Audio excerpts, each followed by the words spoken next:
Well, you have found my channel. Hello, I'm Jared Fuller. This is a Sunday video update for Sunday, March 3rd, 2019. Joining me off camera this week again, as always, is my dad. Hello. And Amy. Hello. Dad's going to be leaving shortly to go to a funeral. A friend of ours that passed away, what was it, last week or a couple weeks ago? So Dad's going to be leaving shortly. Amy, she'll probably either sit here on the couch or go into the bedroom. I haven't decided yet. She hasn't decided yet. I hope you all had a good week. My week ended kind of on an emotional slight, if you will. Yesterday, of course, was the 30th anniversary of my cancer diagnosis with Wilms tumor. I went to Lansing yesterday. I stopped in at Sparrow, and I had my Jared Bear with me. I stopped in at Sparrow, and you walk in, for those of you familiar with Sparrow, you walk in through the revolving door in the front, you go into the lobby, you go to the information desk at the front. Well, I walked up with Jared Bear, and I said, I don't know who else I can talk to about this, but it was 30 years ago today that I was diagnosed with Wilms tumor. I was treated here at Sparrow, and I just wanted to say thank you for saving my life. And the lady who sat behind the desk, she smiled and she said, well, that's very heartwarming. That's very nice to hear, and I will pass that message along. I don't know if she passed the message along or not, but either way, I got to tell someone who works at Sparrow that I was grateful for them saving my life. I went to Dr. Scott's office, which is across the street from Sparrow, but it was Saturday, and I'm not sure if anybody was there on Saturday. But they were open. You could go in and walk around or whatever, but there weren't any receptionists sitting behind the desks. And I'm starting to wonder if I should have went up to the second floor, because I know there's a pharmacy on the second floor at Subspecialties. And I've been in that pharmacy when I went to visit a warrior. I followed the warrior and his dad. I walked with the warrior. I didn't follow them. I walked with them to the pharmacy. It's on the second floor. I didn't even think to look on the second floor, now that I think about it. But I have Dr. Scott's email address, so I'll be emailing him probably when I wrap this up. But it was kind of an emotional day yesterday. It wasn't too bad, but it could have definitely been better. 30 years is a long time to be removed from something like that, especially being so young. And your whole life, you live a whole, the past 30 years, I've lived my life with restrictions and limitations as a result of that. And I like to talk openly about that with people who watch my YouTube channel, my friends on Facebook. And I had a long post on Facebook talking about my past, what I had gone through, and the events that led up to who and what I am today as an advocate and a survivor. And I even included a picture of the farmhouse on Chapin Road. That's where I lived when I was diagnosed with the Wilms tumor. But it was kind of an emotional day yesterday. I'm doing better. Yesterday was also my Uncle Danny's 62nd birthday. So happy birthday, Uncle Danny. Happy belated birthday. And tomorrow, my brother Jay turns 39. He's pushing 40. That's funny. And your other brother just turned. Yeah, my brother Wayne, he just turned 42 on February 28th. I know his birthday. He's my brother. I better know his birthday. And then, of course, I'll be 33 4 months down the road in July. And I'll be 30 next month. Dad'll be 61 in April. Matter of fact, speaking of birthdays, Dad got his early birthday present from the state, telling him he's got to renew his tags on his license. Yeah, whoopee. Yeah. $145. Yeah, $145. Well, if you are a resident of Michigan and you're watching, and if you're a customer of State Farm Insurance, sometime this month, I think they said March 25th, the state of Michigan is talking about having lower insurance rates for State Farm Insurance customers. That's cool. But as I was telling my agent on the first, there's got to be some kind of added stipulation. What are they up to? Since when does the state care about saving people money? There's got to be some kind of a hidden stipulation. But if there's not, well, okay, then prove me wrong. I will be happy to be proven wrong if that's the case. Yeah, lower my insurance rates.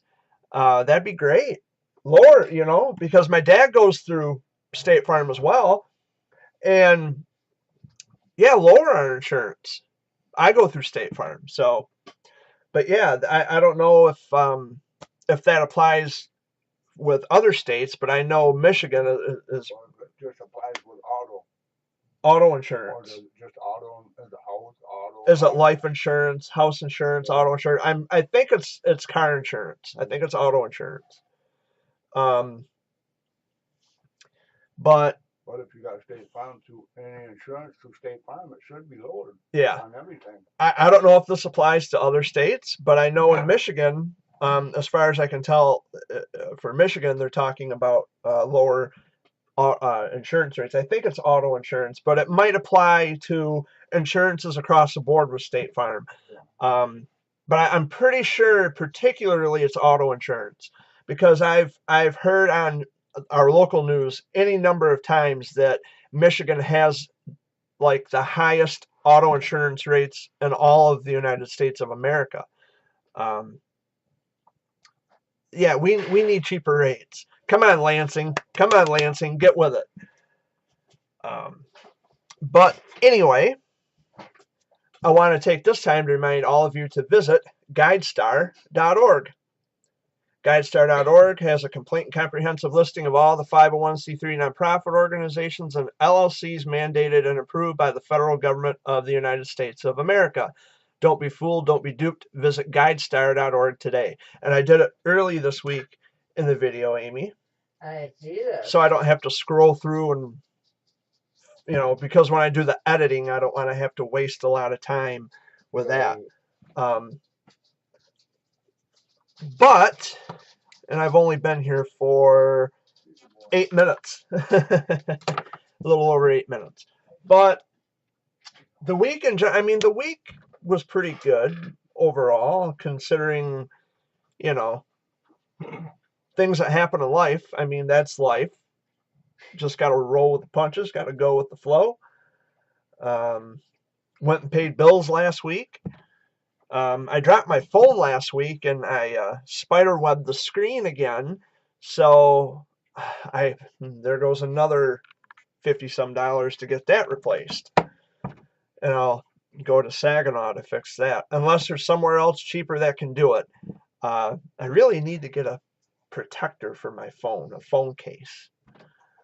But I don't know. I wasn't too crazy about these phones when I first heard about them in the first place, but I figured, well, I do need a reliable cell phone that I can call people and they can call me if I'm away from home.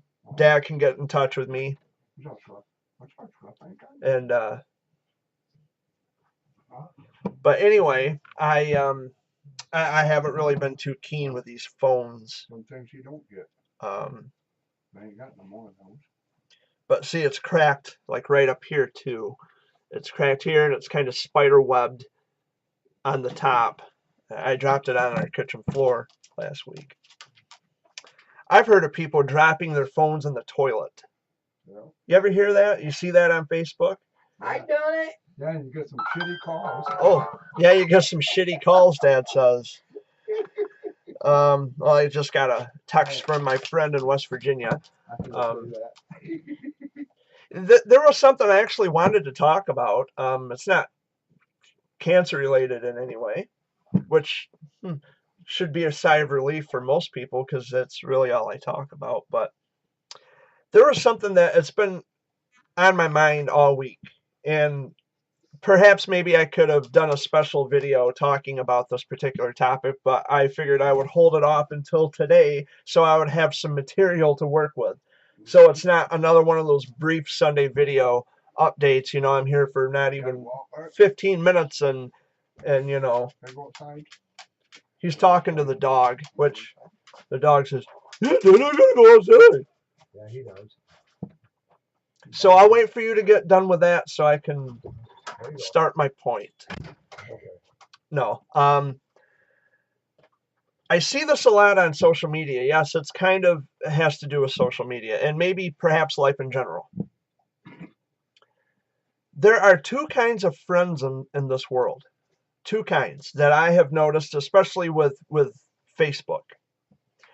There are those friends who will check on you legitimately because they care, because they want to know how you're doing. They'll text you like, I just received a text from my friend. We've been talking here and there all morning long. There are people like that, and people like myself, not to gloat too much, but people who legitimately give a damn about their friends. They will email and text and message on Facebook, do whatever. We really and truly care about the people that we're connected with. We really and truly care about our friends. Then there are those people I've noticed on Facebook, especially on Facebook. No, they care to a point that they make themselves look good in front of everybody else. They want to use you or your family to look heroic in front of a bunch of people. And that, to me, presents a problem because they're doing this shit to my friends. And I'm so desperately, eagerly wanting to tell my friends, look, this person doesn't care about you. They have used you, they have used your kids to elevate their popularity. Because they don't talk to you on a regular basis, as far as I can tell, as far as I know. And maybe that's me putting the horse or the cart before the horse. But as far as I know, they don't hear from these people daily like they hear from me almost daily. My eye itches. Allergy season. Anyway, this is a problem, and I'm trying so hard to just zip the lip, to bite my tongue and say, look, this person doesn't give a shit about you. You think that they care because they put your kid in the spotlight, or they have shown your family love and attention momentarily so they could elevate their popularity. And you constantly chase after those people. It gets under my skin, and every time I see it on Facebook, my fists literally double up, and it's like, oh, why do you give these people so much of your time? They don't care about you, not in the way that you think they do. That's one. And then there's the other kind. Actually, there's three kinds of friends, I should say, because then there are those friends who they try to take credit for the work of my friends. It kind of, it's kind of a subset of the second kind of friend that I mentioned. He wants in. He's scratching at the door. I see this too. Like I have friends who are in the entertainment world, and there are other people. They constantly want to take credit for the work of my friends. Well, if it wasn't for me doing this, or they like to embellish. They like to say, well, I talk to these people all the time. No, you don't. You never talk to these people constantly, all the time, like you want to portray or purport on Facebook. See, this is a problem with social media. It's one of many problems, I should say, because I could go on and on and on about the numerous problems on Facebook and social media in general. But the Facebook is where narcissism flourishes the most. And when I try to point this out, and I try to be friendly and civil about it, but there is no friendly, civil way of saying it. There are people who are using my friends to elevate their popularity.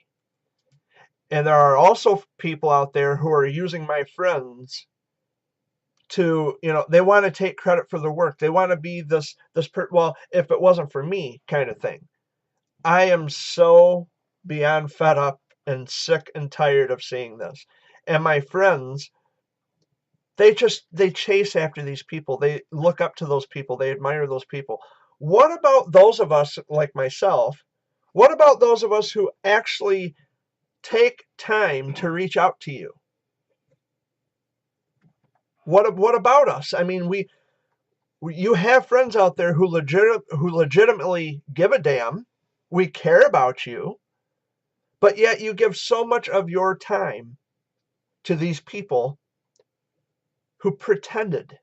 They put on a great big show on Facebook. They have this great big online persona of who they really are. You see what you see on Facebook. That's not who they are. They only show you highlights of happy moments in their life. I call that sharpshooting, because nobody could ever have that good of a life. Everybody struggles. Everybody. I don't care how much money you have. I don't care how good looking you are. Everybody has problems. Everybody struggles at some point. And these people who they get on Facebook and they want to, put out this false persona. You have the internet life versus your real life. And anybody with brains knows that in the real world, we all struggle. We all have problems. Nobody's perfect. And the thing that really gets to me the most is how my friends, and I believe in the generosity of my friends. I believe that my friends are genuine. They have the utmost of respect and integrity for what they do. I love my friends with all my heart. I care about them deeply. And then there are those other people who they're just there. They're just there. They're taking up space. They don't care about my friends. They don't text them every day. They don't call them every day. They don't do anything for them every day. They are using my friends, and my friends they don't get this. They're not seeing this. They see it as, oh, well, he's just such a wonderful, caring, loving person. Okay, we all can be that way if we actually try, but those people aren't making an attempt to keep in contact with my friends. And my friends they're buying into this lame ass bullshit that, well, only he can do things that nobody else can. Well, that's just entirely not true. And I'll go get some gas and then go over there. But that's the point I wanted to make. And it gets under my skin so much. And people would say, well, Jared, you're just jealous of this other person, and you're jealous of those people. No, I'm not. I'm not jealous of them. I'm not so full of myself. I don't have my head so far up my own ass that I don't know or see what's going on around me. Because obviously, if I did, I wouldn't be talking about it now. That there are people who use my friends to make themselves look good in front of everybody. Which is one of the reasons why and I've even said this to my friends in text messages, emails. This idea on Facebook that we have a friend limit of up to 5,000 people. Nowhere in the world does one person know 5,000 people. I don't know 5,000 people. Nobody knows 5,000 people. Even if you did, you wouldn't talk to 5,000 people. You couldn't possibly talk to 5,000 people every day. You couldn't. It's unrealistic. It's, like there's people who have 5,000 friends. Wow. Anybody who has 5,000 friends, wow, what a narcissist. You just like to be the center of everybody's attention all the time. It's nothing more than that. That's why I keep my circle very small now. All right, I'll see you later, son. Okay. All right, I'll talk to you later. I love you. I love you too. But I keep my circle very small for that particular reason. I don't need to be the constant center of everybody's attention. Now, the people who watch my YouTube channel, they watch my videos on my YouTube channel. I mean, yeah, they come here.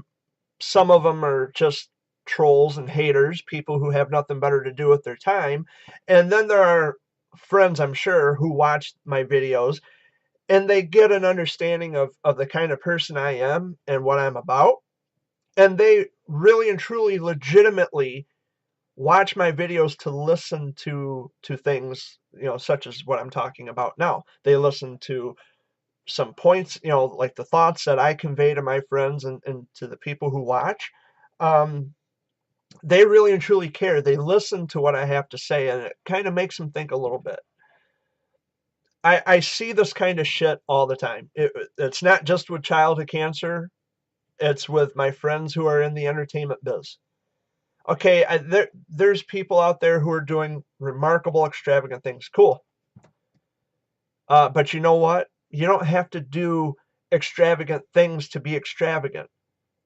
Because even the littlest thing in life that most people would take for granted, it might mean the world to them in ways that you could never imagine.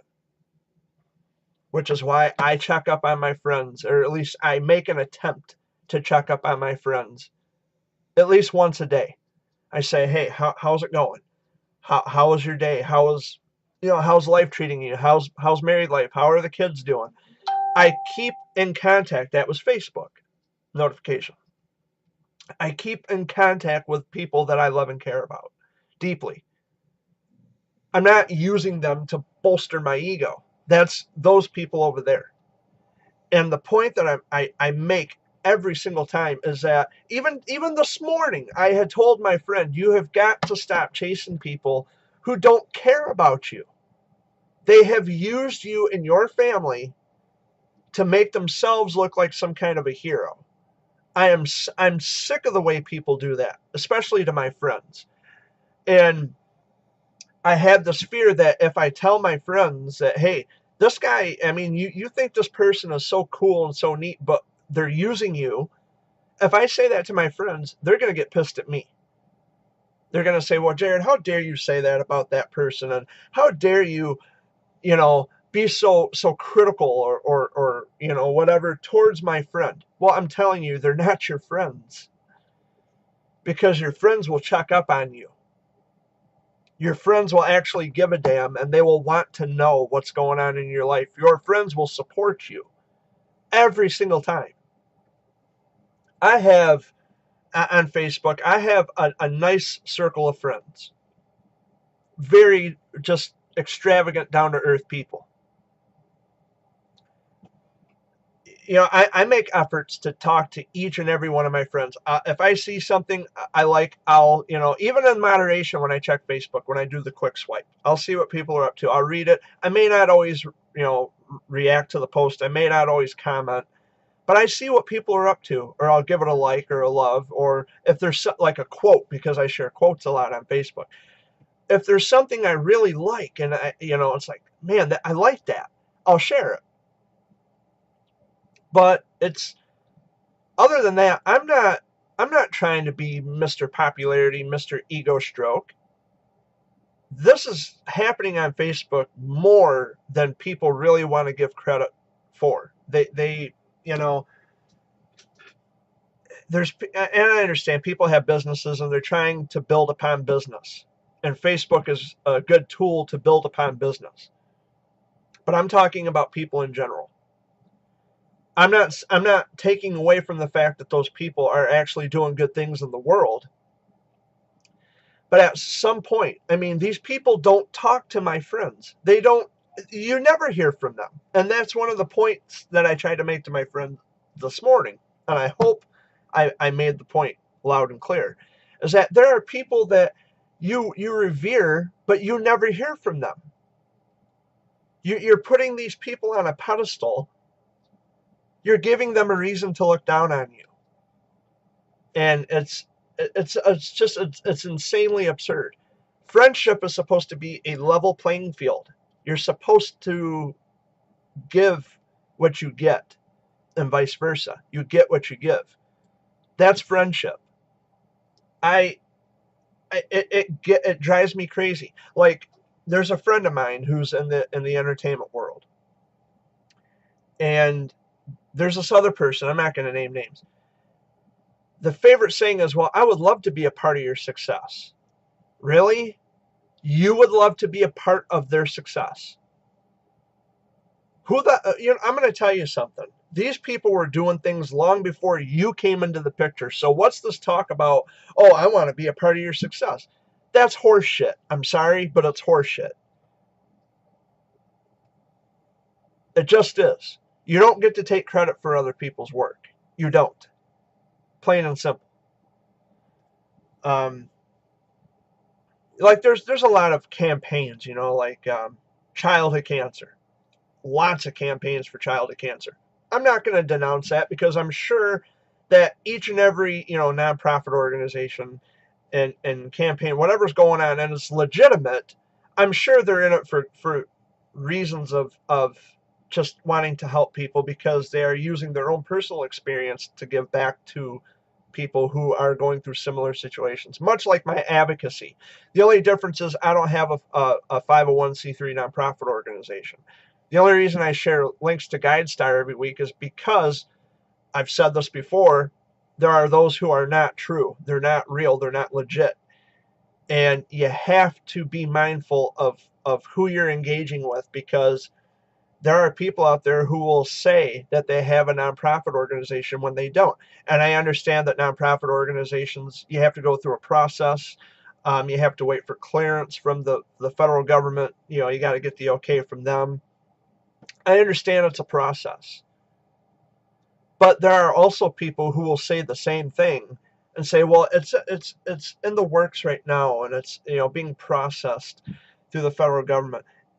And then you later discover that there is no such thing and you've been duped. You've been, conned out of money. They're no different than the people who fake having cancer to get money so they can go on, dream vacations and go on cruises. You have to be careful on who you give your money to.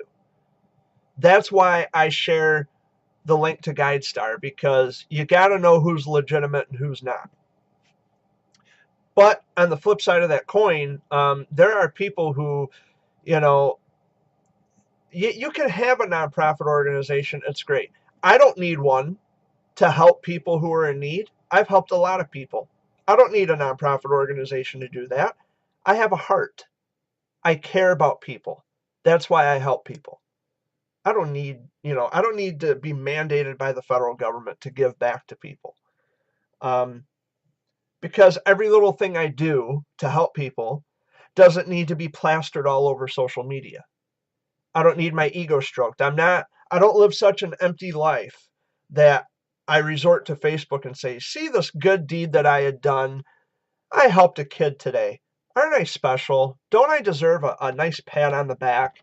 No, I don't. Because the way I see it is, what I've done stays with me in my heart, and that makes me feel good. That's all the profit I need, is just to feel good.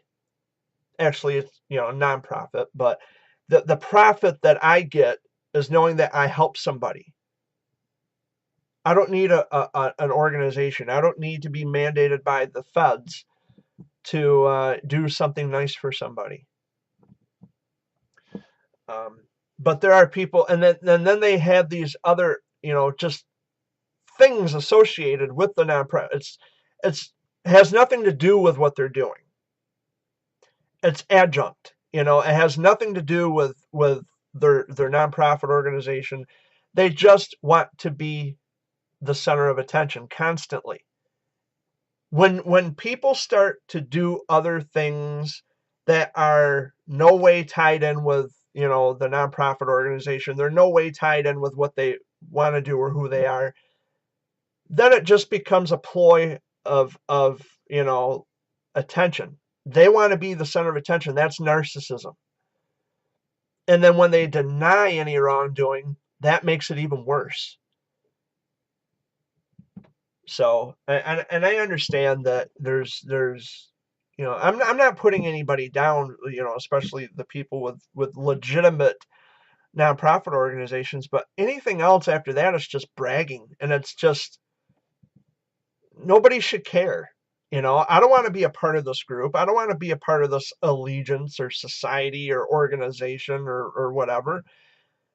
I'm not a fan of groups, because the minute you start doing things for the sake of a group, and George Carlin even said this in some ways, when you start doing things for the sake of a group, you as a person, you're giving something up of yourself.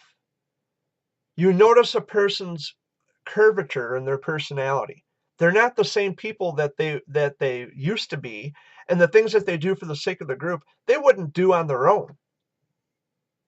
Nobody seems to get that. And it made me think after I listened to it's a George Carlin it's a recording. It's like a taping.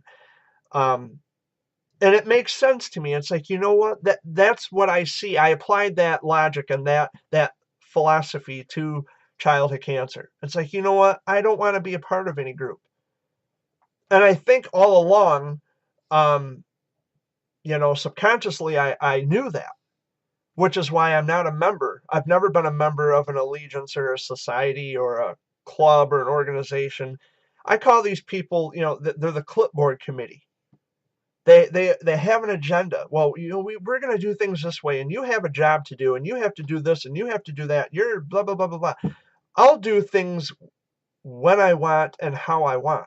I don't need someone above me, or at least they think, above me, telling me what I need to do and when I need to do it. My heart tells me what I should do and when I should do it. What to do, when to do it.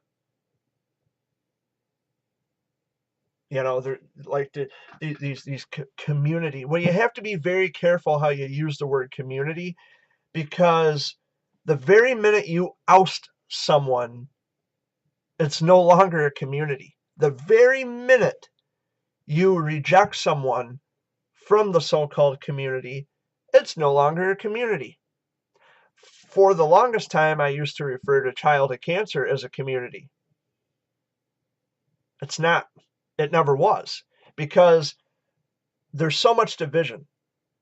And there's a lot of hostility in the childhood cancer world.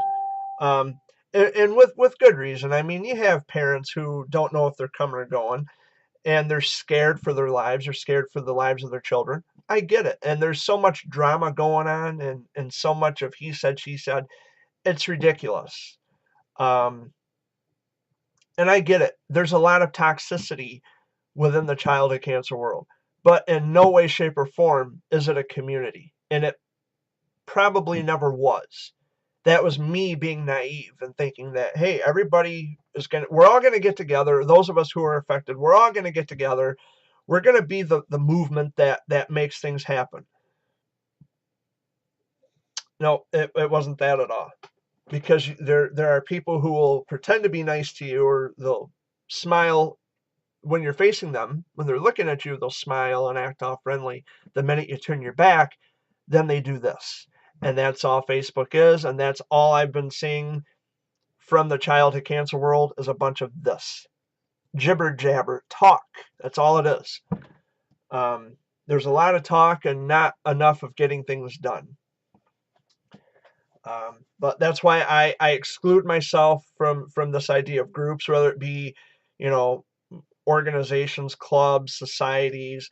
Societies. I have a hard enough time adapting to the society that I live in now, let alone being concerned with being a member of this or a member of this or a member of that. What about the world as a whole, trying to fit in and trying to do things for people? That's hard enough. I'm only concerned about this society, this world, this group of people. Because as much as I isolate myself in my bedroom, and as much as I like to keep to myself, because I love my, just peace and quiet. I love having time to myself. I have to also keep in mind that no matter how much I enjoy time to myself, I am a member of a much bigger world. I am a fellow human being, and the choices that I have, or the choices that I make, will affect the people around me.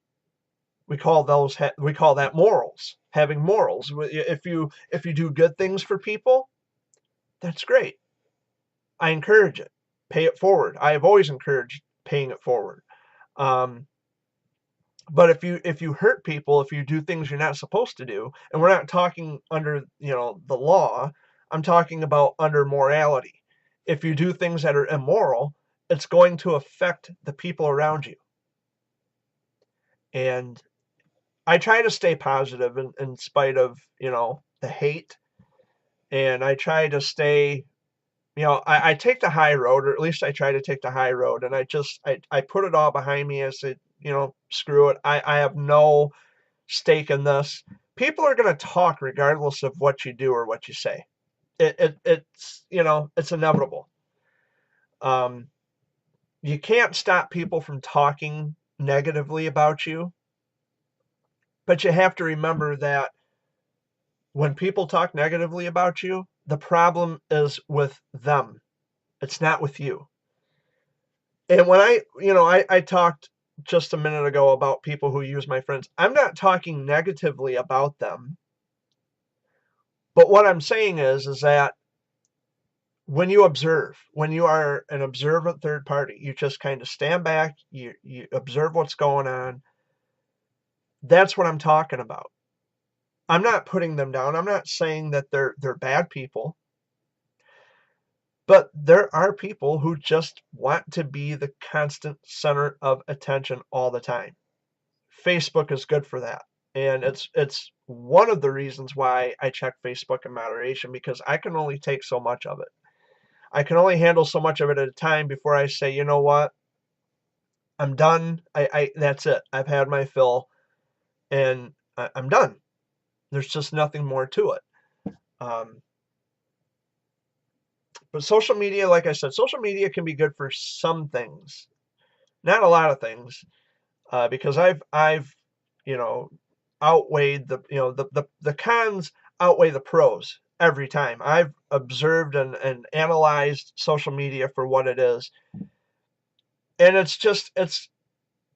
there's people who get this gratifying dopamine when, oh, we get a love, we get a like, we get a share.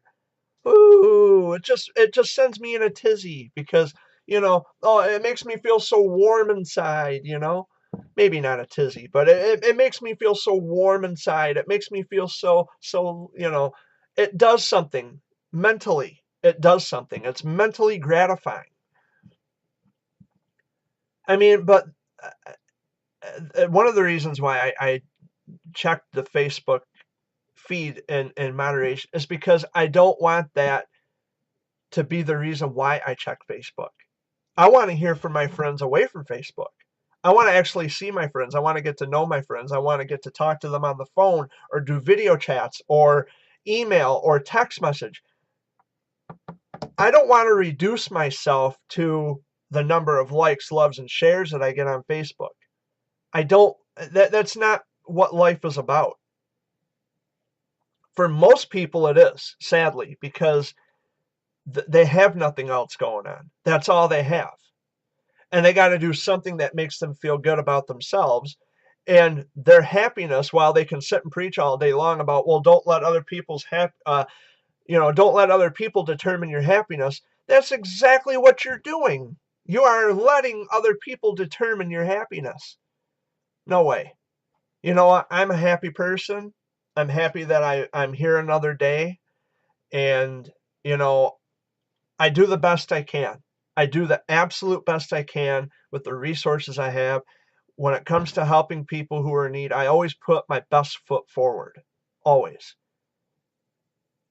I don't need a nonprofit organization to do that. I've said this already. It's nothing against nonprofit organizations, but the world is running short. The world is running short of people who will just do things out of the kindness of their hearts.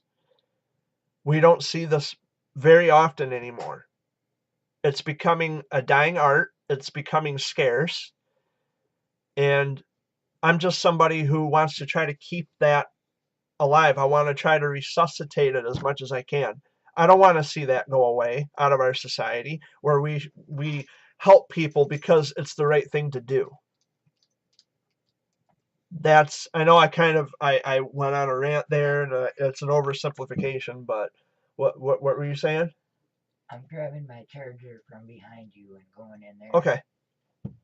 All right. But yeah, I ranted a little bit, but that's how I feel. Those are my feelings, and I've been, toying with this all week long. And you got to cut people out of your life. And I'm not a fan of people leaving me, people cutting me out of their life. But there's a difference, because the people who've cut me out of their lives, for the most part, have gone off of rumors that people have said. I usually discard people from my life when they feel as if they're going to get something. They're going to use me for something to make themselves better. They're going to use me to better themselves. That's not going to happen. No way, no how. If I inspire people, that's different, because I'm still going to do my thing regardless of what people think. What people think is irrelevant. I'm still going to do my thing. But I'm not going to allow myself to become a pawn in someone's chess game. Well, I'm going to use this person to make myself look like some kind of a god to everybody else. That's what's happening on Facebook. I see it, especially in the childhood cancer world. There's narcissism front to back. There's people on there who they want to be the person to bring incremental change to healthcare for children. They want to be the people. I see pictures of people who are holding dying children, and it's not even their kids. They just take pictures. Well, can we take a picture? Why do you need a picture of that? We call that sensationalism. Why do you need to do that? I understand it's one way of raising awareness to childhood cancer. I get it. But you're holding someone else's dying baby in your hands, in your arms. You're not the person to be doing that. You're just not. I'm sorry. But no. I cannot support that. I cannot get behind that idea. There are if it was the parent, and I see this too, if it was an actual parent holding their dying baby in their arms, or their child holding them, embracing them, that's different. That's their child.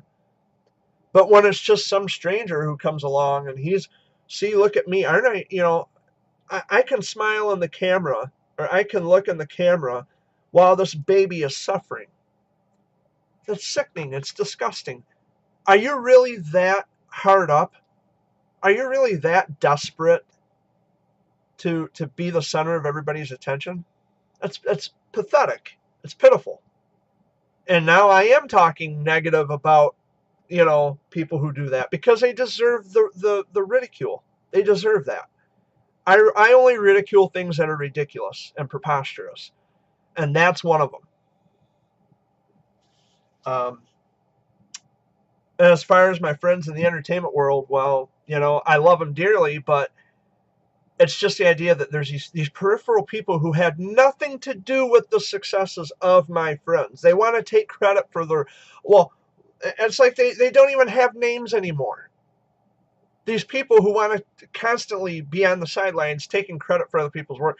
Well, this is, our such and such champ, or our such and such hero.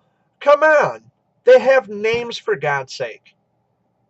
And I know without a shadow of a doubt, you had nothing to do with this success. Nothing. Zippo zero. But you sit there all high and mighty thinking that you had something to do with it. And you didn't. You didn't. Because these people that I'm friends with a lot of people in the entertainment business, whether they're making music or they're actors and actresses.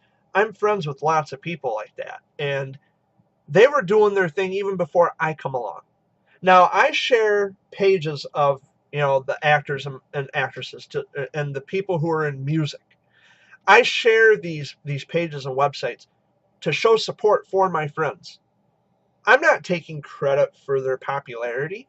All I'm saying is, hey, check them out. Give their page a like. Check them out. See what they're about. But I'm not responsible for the successes that they have garnered. They are the ones who are successful. I don't get, they don't give any ringing endorsements of Jared Fuller, is responsible for my success.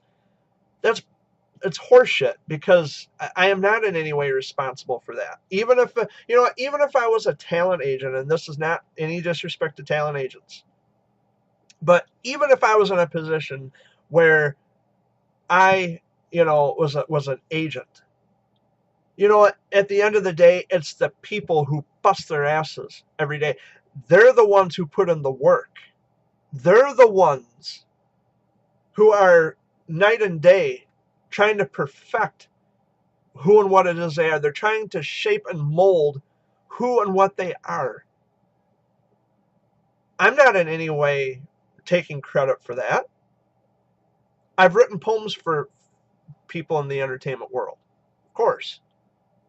And they love and appreciate the poetry that I've written for them. A lot of the Cancer Warriors have, the parents have. But I'm not taking credit for who and what they are. There's just no way. I've been disrespected by lots of people, both in the entertainment world and the childhood cancer world, of course, because they go by this all the time. They never come to me and ask me questions. They just assume. Well, the difference between me and them is that I never assumed their child's potential to be successful. I just had that feeling. I knew. Something told me that, you know what?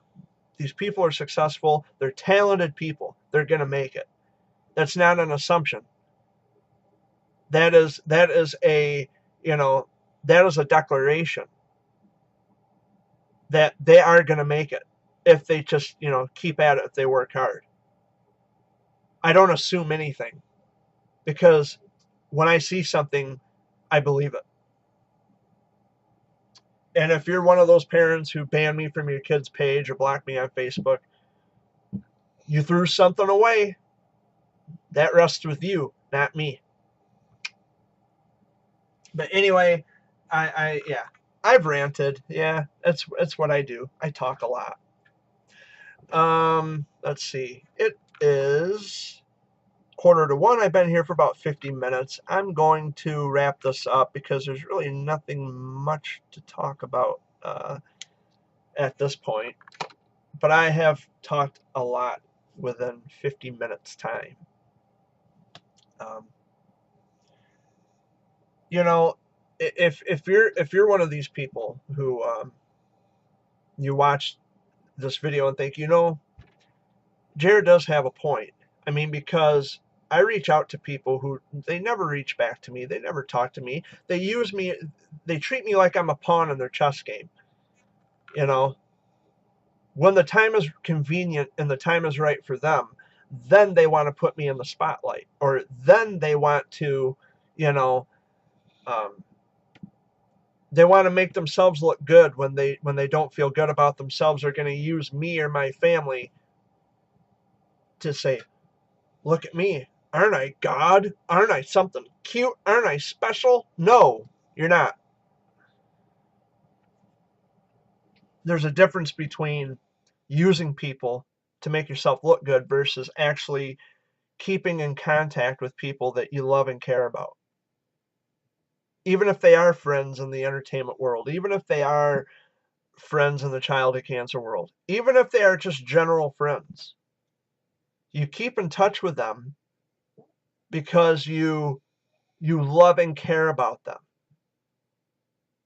and you want to know how they're doing. You go one day at a time. Or if they post something on Facebook, you message them and say, hey, I'm sorry that you're having such a rough day. What can I do to help? Is there any way I can make this day better for you? if you need to talk to me on the phone, you can call me on the phone. We'll talk, we'll chat. We'll do a video chat even if you're having a rough day, if you're down with that. But I'm not trying to be Mr. Egocentric. I'm just a friend who says, let's talk. Let's talk about this. Let me see if I can somehow help you come to a conclusion. I'm not going to leave you on the ground when life knocks you down. I want to pick you up, because so many of my friends have picked me up when I was down and out. Any number of times they've picked me up when I've had just a worst day. I could have the worst day ever, and I always have friends who care. They're just there. They're there to pick me up when I'm down, and I want to return that favor always. And it's just like there was another dilemma I had faced, and I spent a lot of time on those other two points I wanted to make. But there was another dilemma that I had faced last week about a very sweet friend of mine. I love and adore her dearly. One of her other friends, who's also a pediatric, cancer mom, she ended up blocking me on Facebook. I don't know why. Never got an answer. But this other person who blocked me, she's friends with my good friend. Her son is battling leukemia, and we're very sweet friends, or she's a sweet friend of mine, I should say. So now it makes the situation awkward. Like, okay, what if my friend has a party or something for her son, and that person who blocked me is at that party? It's going to be awkward. If there's any kind of social gathering, not necessarily a party, but if there's any kind of social gathering surrounding my friend and her son, how's it going to look? I mean, it's going to feel kind of weird. It's going to feel uneven in a way, because this person over here, they listened to this and they read this on Facebook, and then they just went ahead and believed it as a fact. And so now I'm in a position where I have to ask myself, is it worth it? Now, the quibble isn't with my friend, because we both share a mutual friend. My friend is also a friend of that person who blocked me. So I have to think. I have to use some logic here. I have to, figure out. I have to assess and analyze the problem, and I have to determine, what would be the best course of action to take. Because if my friend doesn't know this, that her other friend had ended up blocking me because of the shit that was being said on Facebook. I never told her yet. If she's, I mean, this could be anybody, because I haven't given a name. But I don't want her to get in the middle of this, because it has nothing to do with her. She had nothing to do with what her friend did to me. And the shit that her friend is being told about me is being said by other people who also have nothing to do with my friend. So I don't want to get my friend involved in this. I don't want to put her in the middle of all this, because she's got enough on her plate with caring for her son, just a little boy, and he's the sweetest kid ever. I don't want her to be in a position where she has to divert her attention to some petty bullshit versus the caring of her son. I don't want to be the person who does that. So that's where I'm at. That's why it's a dilemma, because a part of me, I want to tell her, but then there's a part of me that says, you better not, because you don't want her to divert her attention away from her son. So I'm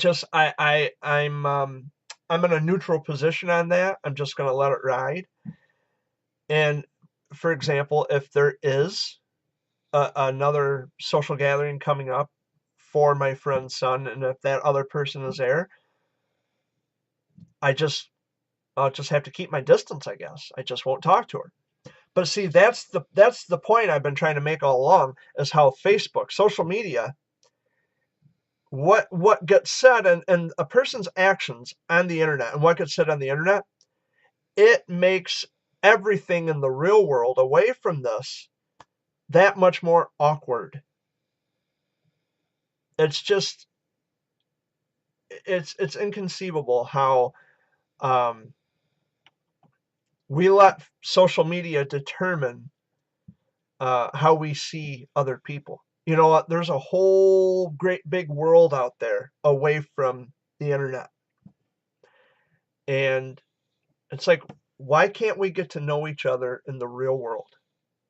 Why can't we put our focus on where it matters the most? Getting to know people face to face. Okay, we can talk on the phone, we can text. That's fine. We can talk and email. We can do, Facebook video chatting because you can actually see the person's facial expressions. You can hear the tone of their voice. Because a text by rights, I mean, texts and emails are, they're impersonal. I like to, when I talk to someone, I want to know, I want to hear a person's voice. I want to see their facial expressions. I want to experience them. I want to feel their vibes. If I can't be there physically right in front of them, I want to be able to somehow see them, Facebook video chatting where I can see their facial expressions, hear their voice. I want to know. I want to feel everything from them. I want to get that from them.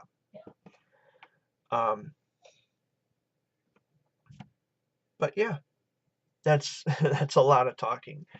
But I wanted to convey that point to a lot of people. I don't know if any of you are feeling this way lately by looking at Facebook, but it is the kiss of death on our society in many ways, and I've just described a few of them. You have narcissism that flourishes like no tomorrow, like it's going out of style. You have people who are, peripheral sideline people who want to take credit for everybody's work constantly. And then you have people who just like to gossip. They just like to fill people's heads with bullshit, doing this number all the time.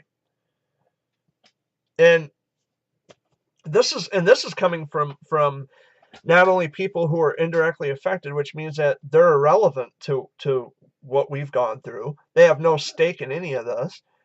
But it's also coming from oncology parents, people who are, they're going through the worst. But it's just the thing about that strikes me as inconceivable is, you have so much time on your hands. You have a sick child, and yet you spend so much of your time on social media talking shit about somebody that you don't like. I mean, what kind of a life is that? I mean, you have a responsibility, you have an obligation to care for your child who is terminally ill, battling cancer, and here you are on Facebook and all other forms of social media shooting off at your sewer trap. And I don't know how a person has so much time. How do they find the time? Where do they find the time? I don't get it. I just don't get it. But anyway, I've been here for a little while, and it's going to take forever for this video to upload. I've been here for about an hour. Oh, Barkley's on the couch. I didn't even see him over there. I've been ranting and rambling. Hey, Bart.